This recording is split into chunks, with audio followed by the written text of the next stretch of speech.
안녕하세요, 정선생입니다. 동네에 스타벅스 매장이 여러 개가 생기기 시작했습니다.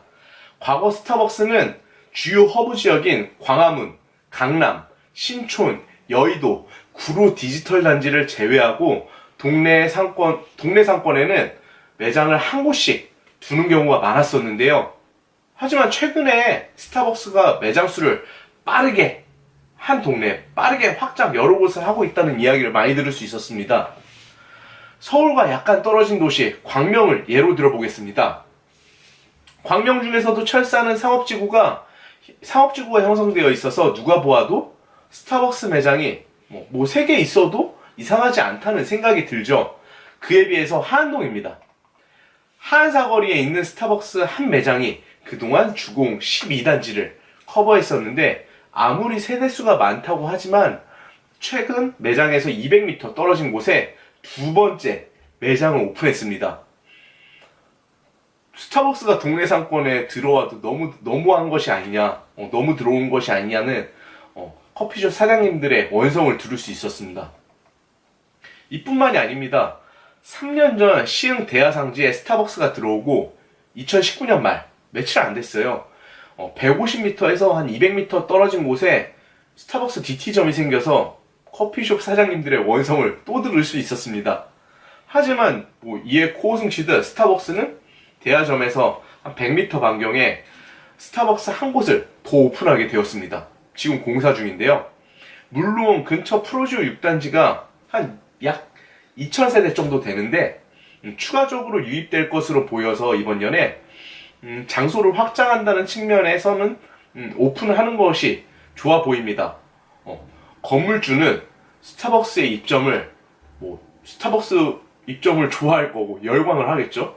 그리고 고객도 스타벅스는 문화공간이기 때문에 정말 좋아할 거예요. 하지만 장사를 하는 자영업자분들, 특히 커피 전문점의 사장님들, 사용 선고가 다를 게 없죠.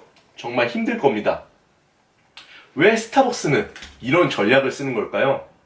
위와 같은 스타벅스의 전략은 허브 앤 스포크 전략이라고 합니다.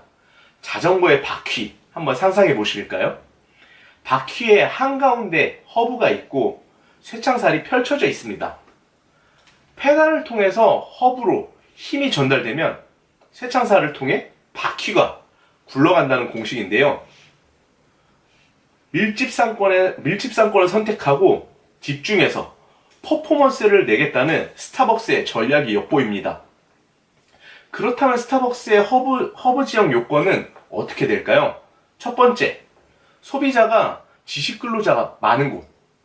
이곳을 선택합니다. 지식근로자, 연령층이 어떻게 될까요?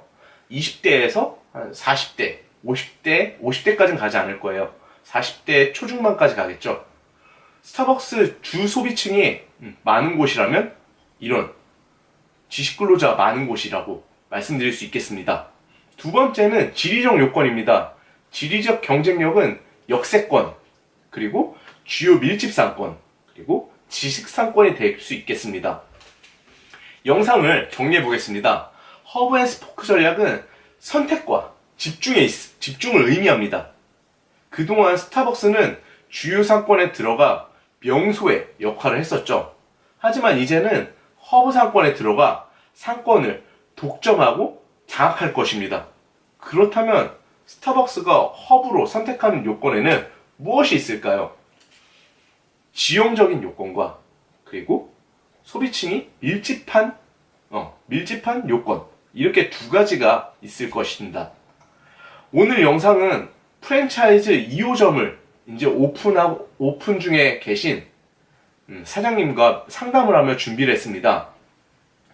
많은 사장님들은 1호점이 잘 되면 이제 다른 지역에, 먼 지역에 2호점을 오픈을 하시는데, 자신이 이동거리가 길다 보니까 업장 컨트롤이 힘들고 인력, 발주 면에서도 안정적이지 않아 큰 어려움을 겪는 것을 많이 볼 수 있었습니다.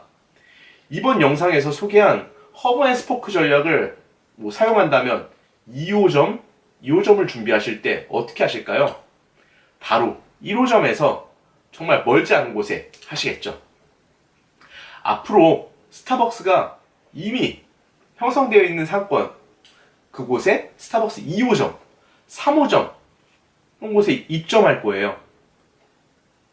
기존의 커피 전문점들은 어떻게 될까요? 더욱 설 자리가 없겠죠. 네. 그렇다면 어떻게 해야 동네 커피숍이 스타벅스를 이길 수 있을까요? 다음 영상에서 한번 나눠보도록 하겠습니다. 도움이 되셨으면 구독과 좋아요 잊지 말아주세요. 감사합니다. 정 선생이었습니다.